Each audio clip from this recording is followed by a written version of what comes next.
नमस्कार, स्वागत आप सभी का। मैं हूं आपके साथ हेमंत कुमार। चलिए सीधे हम आपको ले चलते हैं। मुख्यमंत्री अशोक गहलोत क्या कुछ कह रहे हैं, सुन लेते हैं। क्या ध्यान रखते हैं विकास के बारे में, अनुभवी हैं, रुचि आपकी है जयपुर वासियों की, उनको मालूम है, उनको एहसास होता है वास्तव में कांग्रेस की सरकार जब जब रही है तब आपके देखिए जवाहरलाल नेहरू मार्ग भी सिंगल रोड थी पहले, वहां से शुरू करें आज कितने ओवरब्रिज अंडरब्रिज बन गए हैं घाट की गुणी की तरह। कितने आज आपके वो विकास के काम हो गए हैं, सड़कें चौड़ी हो गई, लाइटिंग लग गई है, बरामदे खाली हो गए थे पहले, घाट की गुणी बन गई, आपकी टनल बन गई है, मेट्रो आ गई है। एक राजधानी जो कहलाती है राजस्थान में, आज पूरे देश के लोग हर तरह के कॉन्फ्रेंस करने हो, मीटिंगें करनी हो, वो सब जयपुर आना पसंद करते हैं। जयपुर के नाम से ही लोग चाहते हैं वहां कॉन्फ्रेंस हो जाए, ठीक रहेगा। जयपुर में राजधानी का एक स्वरूप नया सामने आया है। 5 स्टार होटलें इसलिए आई है क्योंकि टूरिस्ट आने लग गए हैं। टूरिस्ट इसलिए आते हैं क्योंकि 5 स्टार होटलें बन गई है। सब एक दूसरे से मिली हुई बातें हैं। इसलिए मुझे खुशी है कि आज ये पार्क जो नया स्वरूप में बना है, अभी आधा और बनना बाकी है सेकेंड फेज इसका। जब पूरा बन जाएगा तो मैं समझता हूं कि पूरे मानसरोवर के आसपास की जनता को एक सुविधाएं मिलेगी। जैसे सेंट्रल पार्क पहले बना था, दूसरा सेंट्रल पार्क और बन गया है। मैं कह सकता हूँ इस बार के रात में देखा भी जा करके, बहुत ही शानदार सलीके से बनाया गया है। और पवन अरोड़ा जी की तो इसमें मास्टरी है, जो उन्होंने बताया कि आज 7,000 करोड़ का टर्नओवर आज है। कहाँ ताले लग रहे थे और कहाँ आज टर्नओवर 7,000 करोड़ का हो, 14,000 से अधिक मकान बिक गए हों, क्या किस्तों में बिके हों, पर जो सोच के साथ में काम किया तो आज आमदनी बढ़ी है। और विशेष मकसद से जो बनाएगा हाउसिंग बोर्ड, जाकादास पुरी जी के वक्त में, मैं बचपन से उनको जानता था, जोधपुर से वो थे। वो मकसद मैं समझता हूँ आज भी जिंदा है प्रदेश के अंदर। आज भी लोगों को मकानों की जरूरत है पूरे प्रदेश के अंदर। अब किस प्रकार नए स्वरूप में नई योजना बनाए जिससे कि अभी आपने 15 शहरों में काम शुरू किया है और अधिक जगह पर जहां डिमांड हो वहां पर अगर मकान बनते हैं उनके लिए, तो मैं समझता हूं कि बहुत बड़ी राहत मिलेगी लोगों को। रोटी कपड़ा मकान, हर आदमी जिंदगी में चाहता है कि मैं आराम से गुजर बसर करूं। कोरोना में लोगों को हिला। राजस्थान बीजेपी का घमासान, दिल्ली में होगा समाधान। कोई तलब नहीं है, कोई तलबगार नहीं है। क्या बैठक में होंगे प्रदेश को लेकर बड़े फैसले? मिशन 2023 की रणनीति पर जुटी बीजेपी। बीजेपी का मंथन, 2023 पर चिंतन। नमस्कार, प्राइम डिबेट देख रहे हैं आप। मैं हूं आपके साथ हेमंत कुमार। बीजेपी मुख्यालय में राजस्थान बीजेपी कोर कमेटी की बैठक चल रही है और इसमें पार्टी के राष्ट्रीय अध्यक्ष जेपी नड्डा, गृह मंत्री अमित शाह समेत कई बड़े नेताओं की मौजूदगी है। सतीश पूनिया, वसुंधरा राजे, गुलाब चंद कटारिया, गजेंद्र सिंह शेखावत, अरुण सिंह समेत राजस्थान के तमाम कोर कमेटी के नेता बैठक में मौजूद हैं। इस बैठक में बड़े फैसले की उम्मीद है, तो वहीं 2023 की रणनीति पर भी चर्चा हो रही है। बड़ा सवाल अब इस बात को लेकर के कि आखिरकार बैठक में बड़े फैसले होंगे या सिर्फ समझाइश होगी, क्योंकि राज्य सरकार के खिलाफ बीजेपी के आंदोलनों में सभी नेता एक जाजम पर एक साथ नजर नहीं आए, जिससे कई तरह की चर्चाएं भारतीय जनता पार्टी के खेमे में भी है और इसी तरह की चर्चाएं विपक्ष के खेमे में भी है। बीजेपी गहलोत सरकार के खिलाफ जोर शोर से कोई आंदोलन इसी वजह से नहीं कर पाई। मिशन 2023 को देखते हुए इस मीटिंग को काफी अहम माना जा रहा है। हालांकि सतीश पूनिया के नेतृत्व में पार्टी ने लगातार प्रदर्शन तो किए हैं, लेकिन उन प्रदर्शन में बड़े नेताओं की एकजुटता बीजेपी नहीं दिखा पाई, इसको लेकर के भी सवाल। और इसी को लेकर के आज प्राइम डिबेट में हम चर्चा करेंगे। सबसे पहले एक नजर डाल लेते हैं आज के सवालों पर। सवाल नंबर 1, राजस्थान बीजेपी की खींचतान, क्या दिल्ली में समाधान होगा? सवाल नंबर 2, बड़े फैसले होंगे या फिर यहां पर इस बैठक में समझाइश होगी? सवाल नंबर 3, बीजेपी की तैयारी लगातार देखने को मिल रही है। कांग्रेस आखिरकार कितनी तैयार है, ये अपने आप में महत्वपूर्ण है और इन्हीं सवालों जवाबों को लेकर के आज की चर्चा करेंगे। हमारे साथ आज के मेहमान जुड़ चुके हैं, उनसे आपका परिचय करवा दूं। डॉक्टर प्रदीप चतुर्वेदी हमारे साथ हैं, कांग्रेस पार्टी के नेता। मुकेश पारिक हमारे साथ जुड़ चुके हैं, भारतीय जनता पार्टी के नेता। और मिथिलेश जैमिनी हमारे साथ हैं, वरिष्ठ पत्रकार के तौर पर। आप सभी का बहुत स्वागत है। और सबसे पहले शुरुआत करेंगे मुकेश पारिक साहब आप ही से, एक एक कमेंट ओपनिंग रिमार्क के तौर पर। पारिक साहब, आपका सबसे पहला कमेंट क्या है? आज की जो बैठक हो रही है उसमें आखिरकार क्या होगा? सिर्फ समझाइश होगी या फिर कोई बड़ा फैसला भी यहां से निकल करके सामने आ सकता है? देखिए, आपने जो प्रश्न पूछा है ये दोनों ही बातें नहीं है।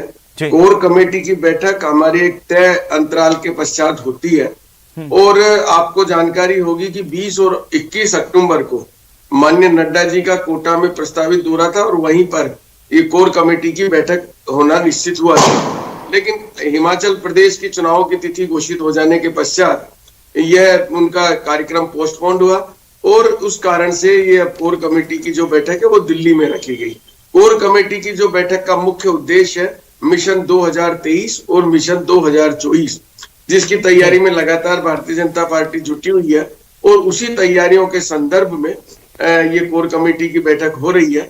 इस कोर कमेटी की बैठक में आगामी चुनाव की रणनीति के साथ साथ भारतीय जनता पार्टी के संगठनात्मक द्वारा किए गए कार्यों का सबका आदि का इसमें ब्यौरा दिया जाता है और ये बातें होती हैं। चूंकि हमारे राष्ट्रीय नेताओं की सुविधाओं को देखते हुए इस बार ये बैठक दिल्ली में बुलाई गई है, क्योंकि इस बैठक में राष्ट्रीय अध्यक्ष जी का पहले से तय होना सुनिश्चित था और अब चूंकि वो कोटा का दौरा उनका टल गया तो इसलिए उनका ये दिल्ली में बैठक रखी। तो पारिक साहब, ये इससे पहले भी दिल्ली में बैठक हुई है कोर कमेटी की राजस्थान की?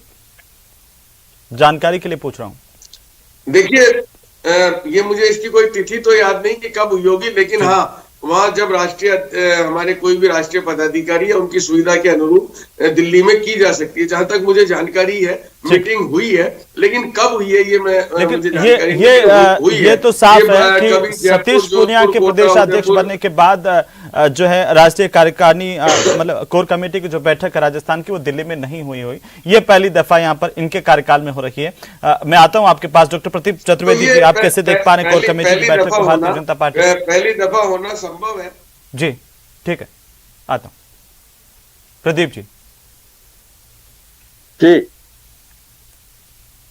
आप सवाल दोहराएं जरा। जी, आपका ओपनिंग रिमार्क क्या है कोर कमेटी की बैठक को लेकर के? क्योंकि तमाम तरह की चर्चाएं हो रही है कि कोई बैठक में बड़ा फैसला होगा, बीजेपी के भीतर जो फूट है उसको लेकर चर्चा हो रही है, समझाइश होगी। क्या आप किस तरीके से देख रहे हैं इसे? देखिए, ये जो इनकी कोर कमेटी की जो बैठक दिल्ली में आयोजित की है, ये मामला बहुत गंभीर है जी। और आलाकमान राजस्थान की राजनीति को लेकर के बहुत गंभीर है, क्योंकि इसका कारण ये है कि यहाँ के प्रदेश नेतृत्व में सतीश पूनिया जी को पार्टी के वरिष्ठ नेता गंभीरता से नहीं ले रहे हैं। उनके प्रदर्शनों में, उनके जितने भी आयोजन हो रहे हैं उनमें इनके वरिष्ठ नेता उस उत्साह से भाग ले रहे हैं जिस तरह से केंद्रीय नेतृत्व उनसे उम्मीद करता है। और सवाल यह है कि जब ये स्थिति पैदा हुई है, अब चूंकि पारिक जी पार्टी के प्रवक्ता भी हैं और काबिल दोस्त हैं, वो जो बात कह रहे हैं वो ठीक है, उनकी बात को तो मैं संज्ञान देता हूं, लेकिन सवाल यह है कि जब पार्टी की स्थिति गंभीर होती है तो पार्टी के जो महामंत्री होते हैं वे आकर के यहाँ पर बात भी करते हैं, मन भी लेते हैं। लेकिन इस बार पार्टी बहुत गंभीर है इस मसले को लेकर कि प्रदेश नेतृत्व को यहाँ के वरिष्ठ नेता वरीयता नहीं दे रहे हैं, इसलिए इन्होंने दिल्ली में बुलाकर एक राजनीतिक संदेश देने की कोशिश की है, जिसके माध्यम से उन्होंने कहा है कि राजनीतिक लेवल पर पार्टी का कोर जो आपका सेंट्रल लीडरशिप है वो बहुत चिंतित है राजस्थान के बारे में। उसका कारण यह है कि यहाँ की एक लोकप्रिय सरकार अशोक गहलोत के नेतृत्व में जिस तरह की घोषणाएं कर रही है, रोजगार के अवसर उपलब्ध करा रही है, बच्चों की शिक्षा, महिलाओं की शिक्षा, महिलाओं का स्वास्थ्य, इन सब पर जिस तरह की लोक जन कल्याणकारी योजनाओं का जिस तरह से रोज घोषणा कर रही है, तो भारतीय जनता पार्टी का केंद्रीय नेतृत्व गंभीरता से इन सब चीजों को देख रहा है और एक प्रभावी भूमिका निभाने की दृष्टि से इन सभी को दिल्ली बुलाकर अपने आप कह रहे हैं कि बीजेपी का जो सेंट्रल लीडरशिप है वो गंभीरता से देख रही राजस्थान की स्थिति को। और वैसे वो भी ठीक है चतुर्वेदी साहब कि अपने आला कमान के बारे में ना बोल पाए तो दूसरे वाले के बारे में तो बोल ही सकते हैं। मैं वापिस आता हूं। जैमिनी साहब, आप इसे कैसे देख पा रहे हैं ओपनिंग रिमार्क? देखिए हेमंत जी, ये जो बैठक है बहुत अहम है, क्योंकि इस बैठक से पहले अमित शाह जी ने किरोड़ीलाल मीणा जी से मंथन किया है और उस मीटिंग में उन्होंने 10 से 15 मिनट 2023 में अगर सचिन पायलट कांग्रेस की तरफ से आते हैं तो उसका क्या असर पड़ेगा, इस पर मंथन हुआ है। और बीजेपी में जो सिर्फ फुटबॉल हो रहा है उस पर मंथन हुआ है। इसके अलावा जो अभी प्रदीप जी ने कहा कि जो काम हो रहे हैं वो निश्चित रूप से, अगर वसुंधरा जी का जयपुर में काम देख ले तो 2 काम है, जिसके लिए आज खुद अशोक लाहौटी ने कहा कि द्रव्यवती नदी दुर्गंधमय हो गई है और अशोक गहलोत जी से गुहार लगाई है। और एक उन्होंने पुलिया बनाई है, जो पुलिया अपने पोलो विक्ट्री के पास है, जो बेकार है। ये 2 जयपुर को गिफ्ट है वसुंधरा जी की, जो दोनों जयपुर की जनता के गले पड़ी हुई। ये जो डेवलपमेंट के मामले में जो वसुंधरा जी ने कभी युवाओं को लफंगा कहा था, और जो कोर कमेटी में बैठे वो भी नहीं बोले होंगे कि गजेंद्र सिंह शेखावत को कभी ये बीजेपी का आलाकमान प्रदेश अध्यक्ष बनाना चाहता था, लेकिन वसुंधरा राजे जी ने नहीं बनने दिया। तो ये तमाम मुद्दे आज चर्चा का विषय रहेंगे। ये भी मुद्दे चर्चा करेंगे कि देव दर्शन यात्रा, जो एकलो चाला का जो संदेश वसुंधरा राजे ने दिया, वो कितना सही है। क्या उन्होंने पूरे राजस्थान में अपने समर्थकों के पॉकेट्स बना रखे हैं, उसके जरिए वो बार्गेनिंग कैपेसिटी डेवलप कर रही है, इस पर भी मंथन होगा। तो ये तमाम चीजें दिवाली से पहले मैं कहूंगा कि एक, मुझे लगता है जो भाजपा का आलाकमान उसे पता चल चुका है कि राजस्थान की जो राह है वो इतनी आसान नहीं है, क्योंकि 26 के बाद कांग्रेस में भी कुछ बदलाव आने की उम्मीद है। और जिस तरीके से सोनिया गांधी मूड में है, तो उस मूड को देखते हुए अगर कुछ बदलाव होता है, और जो स्कीम्स है, फ्लैगशिप स्कीम है, वो दोनों का मिक्सअप हो जाता है। यूथ और चतुर्वेदी जी जैसे कह रहे थे जमीनी साहब की आलाकमान जो है भारतीय जनता पार्टी का बड़ी गंभीरता से राजस्थान को देख रहा है। जी बिल्कुल, आलाकमान बिल्कुल गंभीरता से देख रहा है। इससे पहले उदयपुर में जो नेता प्रतिपक्ष जो हैं गुलाबचंद कटारिया जी, उन्होंने अशोक गहलोत पे तंज भी कसा कि उन्हें बोलने पर कंट्रोल नहीं, वो अपने ही नेताओं को नकारा, नालायक, निकम्मा कहते हैं। तो ये जो तमाम चीजें हैं, ये कहीं न कहीं भूमिका बनाने की तैयारी है। क्या राजस्थान के लिए ये कोई नई स्थितियां लेकर के आएंगे, जब 2 पार्टियों के 2 आलाकमान बड़े गंभीरता के साथ राजस्थान को देख रहे हैं? देखिए, जो सियासी तूफान है उससे पहले दोनों पार्टियों में ही मुझे लगता है एक चिर शांति सी हो गई है, और कुछ न कुछ दोनों दलों में बड़ा बदलाव देखने को मिलेगा। तो सतीश पूनिया जी का भी कार्यकाल पूरा हो गया, तो तमाम चीजों पर कवायद होगी, और ये निश्चित रूप से मैं आता हूं जमीनी साहब वापस आपके पास में, लेकिन हमारे दर्शकों को आगे बढ़ने से पहले हम बता दें कि आज का हमने सवाल दर्शकों के बीच में रखा था, राजस्थान बीजेपी में खींचतान, क्या दिल्ली में समाधान इसका निकल पाएगा? तो 68% हमारे जो दर्शक हैं उन्होंने कहा है कि हां, दिल्ली से ही समाधान निकलेगा, और 32% ने कहा है कि नहीं, अभी कोई समाधान इसमें निकलता हुआ नहीं दिख रहा है। मुकेश पारिक साहब, सीधे आपसे ही मुखातिब होते हुए कि आपने कांग्रेस का कमेंट भी सुना और जैमिनी साहब का कमेंट भी सुना। उन्होंने कहा जिस तरीके से कि युवाओं को लफंगा कहा, द्रव्यवती नदी की क्या हालत हो गई, और पुलिया का काम, उन्होंने 2 काम बताए वसुंधरा राजे के गिफ्ट, और इसे लेकर के। और मेरा सवाल आपसे यह है कि देव दर्शन यात्रा वसुंधरा राजे की, क्या ये एकला चलो का संदेश है? इस पर आज बात होगी विस्तार से कि भाई आगे क्या करना है, किस तरीके से चलना है। पारिक साहब जवाब दीजिए। बिल्कुल नहीं। देखिए, आज आपने जिस मुद्दे पर ये डिबेट रखी है, वो मुद्दा है भारतीय जनता पार्टी की कोर कमेटी दिल्ली में। हाँ। तो भारतीय जनता पार्टी की कोर कमेटी दिल्ली में रखने के पीछे का जो मैंने उद्देश्य है और जिस कारण से रखा गया है, वो मैंने आपको बता दिया। देखिए, प्रदीप जी ने अभी जिस प्रकार से व्याख्या की थी भारतीय जनता पार्टी के बारे में, बेहतर होता कि अगर हमारे कांग्रेस के माननीय नेतागण अगर इस प्रकार की व्याख्या अपनी कांग्रेस की जो पहले दिन से, जब से सरकार बनी है, अंतरकलह से जूझती है, उस सरकार के बारे में अगर रखते तो शायद जनता को इनके अंतरकलह का इतना नुकसान नहीं उठाना पड़ता और प्रदेश की जनता को कुछ राहत मिलती। तो प्रदीप जी के मुख्यमंत्री अशोक गहलोत ने भी तो कहा है कि वसुंधरा राजे के साथ में बीजेपी न्याय नहीं कर रही है। नहीं, देखिए, कोई दूसरी पार्टी का नेता क्या कहता है वो महत्वपूर्ण नहीं है। महत्वपूर्ण ये है कि भारतीय जनता पार्टी की जिस प्रकार से रणनीति है, आज जिस प्रकार से मोदी जी के नेतृत्व में देश ने विकास किया है, चारों ओर हम आपको ध्यान होगा कि हम कितनी सीटों पर थे, आज हमारा कितने प्रदेशों में भारतीय जनता पार्टी की सरकार बन गई है, हम किस प्रकार से हमारे सर्वाधिक हमारे सांसद हैं, सर्वाधिक विधायक हैं, हमारे राज्यसभा में भी जो है हम बहुमत हो गया है। तो हमने जिस प्रकार से मोदी जी के नेतृत्व में एक लोकप्रिय सरकार मिली है, तो ठीक है, वो तो मोदी जी के नेतृत्व में लोकप्रिय सरकार तो ठीक है, लेकिन राजस्थान में आप पर सवाल उठ रहे हैं ना विपक्ष के तौर पर कि भाई जब सतीश पूनिया आंदोलन कर रहे होते हैं, लाठियां खा रहे होते हैं, तो वसुंधरा राजे उसमें शामिल नहीं होती हैं। देखिए 4 साल यही देखा राजस्थान ने। उदाहरण नहीं हो सकता ये उदाहरण इसलिए नहीं हो सकता कि वसुंधरा जी भारतीय जनता पार्टी की राष्ट्रीय उपाध्यक्ष हैं, हमारे माननीय सतीश जी पूनिया प्रदेश के अध्यक्ष हैं। अब कौन उस समय आंदोलन के समय कहां पर है, क्यों उपस्थित नहीं हुआ? मैंने एक सवाल जमीनी काम में चाहता हूं कि आप उसका भी जवाब दे दीजिए, फिर आगे बढ़ते हैं। उन्होंने कहा कि देवदर्शन यात्रा एकला चलो का संदेश वसुंधरा राजे ने दिया, अकेली यात्रा निकाल रही है, उसको लेकर के भी तो सवाल उठ रहे हैं, उस पर भी तो क्या चर्चा होगी आज? बिल्कुल नहीं। कोई भी नेता अगर कोई धार्मिक यात्रा पे जाता है तो अकेले अपने परिवार के साथ जाता है, उसमें कहीं भी ऐसा कयास लगाना मैं इसको उचित नहीं मानता। और ठीक है, जिस जगह तो आप ये कहना चाह रहे हैं क्या कि पारिक साहब की वसुंधरा राजे के जो भी दौरे हैं वो पार्टी से उनका कोई ताल्लुक नहीं है, उनके व्यक्तिगत दौरे हैं, उनकी यात्राएं हैं, है ना? उनकी यात्राएं भी है और साथ ही नहीं व्यक्तिगत है ना, आप ये कह रहे हैं ना पार्टी के कार्यकर्ता या नेता है उनके परिवारों में पारिक साहब आप ये कह रहे हैं ना पार्टी के तौर पर कोई उनके दुर्घटना हुई है, कुछ उनके वो ये तो उनके लिए भी वो वहां पहुंची है। ये अगर वसुंधरा राजे बीकानेर जा रही हैं तो उनका ही व्यक्तिगत दौरा है, वसुंधरा राजे अगर चूरू जा रही हैं तो उनका व्यक्तिगत दौरा है, अगर वे जयपुर में भी मंदिरों में जा रही हैं तो उनके व्यक्तिगत दौरे हैं, यही कह रहे हैं ना, पार्टी का कोई लेना देना नहीं है।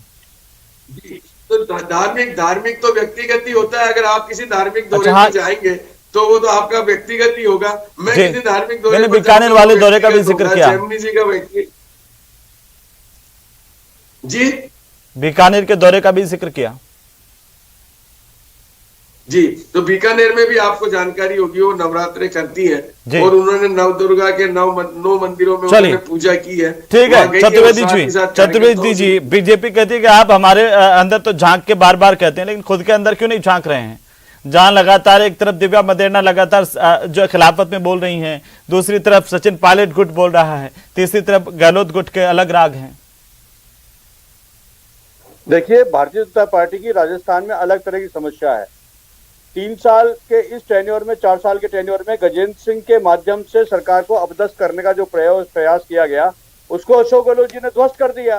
राजनीतिक रूप से कांग्रेस सरकार को, प्रदेश की सरकार को अपदस्थ करने की जो प्रयास केंद्रीय नेतृत्व ने किए थे वो फेल हो गया। इसके साथ साथ प्रदेश में जो नेतृत्व है उसके साथ वरिष्ठ नेता उसका सामंजस्य नहीं बैठ रहा है। तो राजस्थान की राजनीति में केंद्र भी फेल है और वरिष्ठ नेता बीजेपी के आपस में लड़ रहे हैं, वो एक दूसरे को सहयोग नहीं कर रहे हैं। तो आखिर राजनीतिक रूप से भारतीय जनता पार्टी प्रदेश में आएगी कैसे, किन संभावनाओं के किस माध्यम से बनेगी?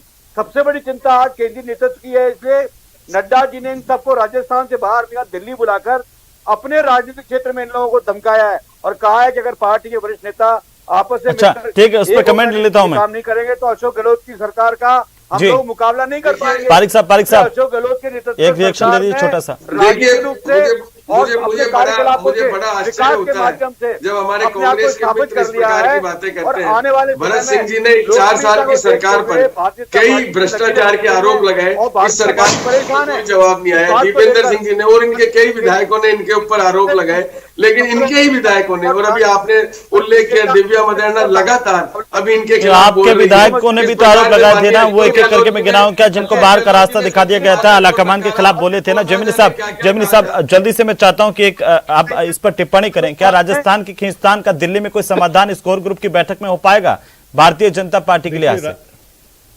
देखिए, भाजपा में जो सबसे बड़ा चेहरा है वो प्रधानमंत्री नरेंद्र मोदी का, और मोदी युग चल रहा है। अगर ये नेता उस भाषा को नहीं समझेंगे तो वो सोनिया गांधी तो है नहीं जो उनकी बात मान जाएंगे वसुंधरा जी की। इसलिए वसुंधरा जी को समझ जाना चाहिए सोनिया गांधी और मोदी जी में बहुत अंतर है। और कांग्रेस के बारे में कहना चाहूंगा कि अब सारी कमान सीपी जोशी के हाथ में है। 2008 में वो एक वोट से हार गए थे, लेकिन उनके हाथ में अब जो बाढ़ में इस्तीफे हैं वो उनके हाथ में एक नया जादुई करिश्मा लग गया है। और ऐसे में अगर कोई संवैधानिक संकट पैदा होता है तो राजस्थान में कांग्रेस का समाधान सीपी जोशी के हाथों से होगा। तो सीपी जोशी को एक नई कमान मिल सकती है जो तमाम हालात है। ऐसे आज की कांग्रेस की बैठक में समझाइश होगी या फिर कोई बड़ा फैसला लगता है आपको? उम्मीद है बड़ा फैसला, देखिए बड़ा फैसला होने की उम्मीद है। जिस तरीके से किरोड़ीलाल मीणा जी से मेरी भी बात हुई है कि जिस तरीके से आला कमान बहुत गंभीर है, ये तमाम चीजें बीजेपी वाले जो यहां बातें कर रहे हैं उनको भी पता नहीं है, उन्होंने बहुत गंभीरता से लिया है और कोई न कोई बड़ा फैसला होगा, क्योंकि वो पूरी तरह मान चुके हैं कि वसुंधरा जी के कार्यकाल में कभी भी सरकार रिपीट नहीं हुई। ये सोनिया जी नहीं है जो कि गहलोत जी के कार्यकाल में 21 आ गई, 56 आ गई, फिर मुख्यमंत्री बना दिया एक लाइन का। वो मोदी और अमित शाह जी हैं, वो जानते हैं और उनको 2024 में जंग जीतनी है। लेकिन एक मिनट में आपको रोक रहा हूं जैमिनी साहब, आपने कहा बात हुई है और इससे पहले जो है खुद ओम माथुर के घर पर भी जाकर के उन्होंने काफी लंबी चर्चा अमित शाह ने की थी और उसके बाद अमित शाह की मुलाकात डॉक्टर किरोड़ीलाल मीणा से हुई है। लेकिन एक बात आज ओम माथुर ने एक जो है मीडिया रिपोर्ट्स जो कह रही हैं उसमें एक बयान दिया कि पहले भी जब उनसे ये पूछा गया कि बीजेपी नेताओं में फूट को आप किस तरीके से देख रहे हैं, उन्होंने कहा कि पहले भी चंद्रबाबू नायडू ने एनडीए के खिलाफ नेता इकट्ठे किए थे, अलग अलग नेता सब इकट्ठा करते हैं, लेकिन हमें डरने की जरूरत नहीं है मोदी जी के राज में। ये क्या बताता है? क्या बिना नाम लिए यही बताता है? ये ओम माथुर जी का सीधा संदेश है कि अगर आप कोई अलग पार्टी बनाने की तैयारी कर रहे हैं दिसंबर के बाद तो बना लीजिए, हमारा कुछ नहीं बिगड़ेगा, हम मोदी जी के चेहरे के साथ कमान संभाल लेंगे। सीधा मैसेज है जी जी, ठीक है जी अमन जी, ये सीधा मैसेज है उनका। पारिक साहब जवाब दीजिए, पारिक साहब जवाब दीजिए। नहीं देखिए, ये इनकी ओपिनियन हो सकती है जैमिनी जी की कि इनको अधिकार है ये कुछ भी बात बोल सकते हैं जी। लेकिन भारतीय जनता पार्टी मिशन 2023 और मिशन 2024 की तैयारियों में जुट गई है। हमारे कार्यकर्ता बूथ लेवल पर, पन्ना लेवल पर हमारी सारी तैयारियां हैं और हम मिशन 2023 भी कामयाब होगा और मिशन 2024 में भी प्रचंड बहुमत से एक बार केंद्र में सरकार बनेगी। और राजस्थान के बर्थडे पे बूंदी वो भूल गए क्या? वो भूल गए क्या कि मैडम के बर्थडे पे चलती हुई विधानसभा को छोड़ के विधायक बूंदी गए थे? वो क्या मैसेज था? देखिए, मैं आज की 2023 और मिशन 2024 की आपसे वो भी तो धार्मिक यात्रा की शुरुआत थी वहां से, और उसमें भी अगर उसमें भी आप कहें पारिक साहब को पार्टी का कोई लेना देना नहीं था। और उससे पहले वाले बर्थडे में वो गिरिराज जी के गए थे, भरतपुर से आगाज किया था। चलिए अब इस स्तर पर जवाब पारिक साहब नहीं दे पाएंगे, ये हम भी पारिक साहब समझते हैं आपकी। वो हिसाब किताब आप लोगों को रखना है। ठीक है चतुर्वेदी जी, आखिरी सवाल, आखिरी कमेंट है कि बीजेपी तैयारी में जुटी हुई है, कांग्रेस कितनी तैयार है इस फूट के साथ? कांग्रेस बिल्कुल तैयार है। कांग्रेस अपनी रणनीति बना रही है और मुख्यमंत्री अशोक गहलोत और पीसीसी अध्यक्ष गोविंद डोटासरा जी पूरी तैयारी के साथ पूरा आकलन कर रहे हैं स्थिति का। और मैं समझता हूं कांग्रेस आने वाले समय में सरकार रिपीट करने पर काम कर रही है। तो कह रहे हैं कि अब जो स्थितियां वो सीपी जोशी के हाथ में गेंद है। वो भी तो पार्टी के ही बंदे हैं, सवाल उसका नहीं है, वो पार्टी से अलग नहीं है। ठीक है, लेकिन माफी चाहता हूं समय नहीं। बहुत शुक्रिया आप सभी का चर्चा में शामिल होने के लिए। Bharatiya Janata party core group की बैठक राजस्थान की चल रही है। अब ये कहा जा रहा है कि आखिरकार इस कोर ग्रुप की बैठक में क्या कुछ फैसला होता है, ये सवाल अभी इसका जवाब आना बाकी है कि इस बैठक में क्या सिर्फ समझाइश होगी या आगे की रणनीति को लेकर के कोई बड़ा फैसला हो सकता है। इसके लिए थोड़ा इंतजार करना बाकी है। नमस्कार।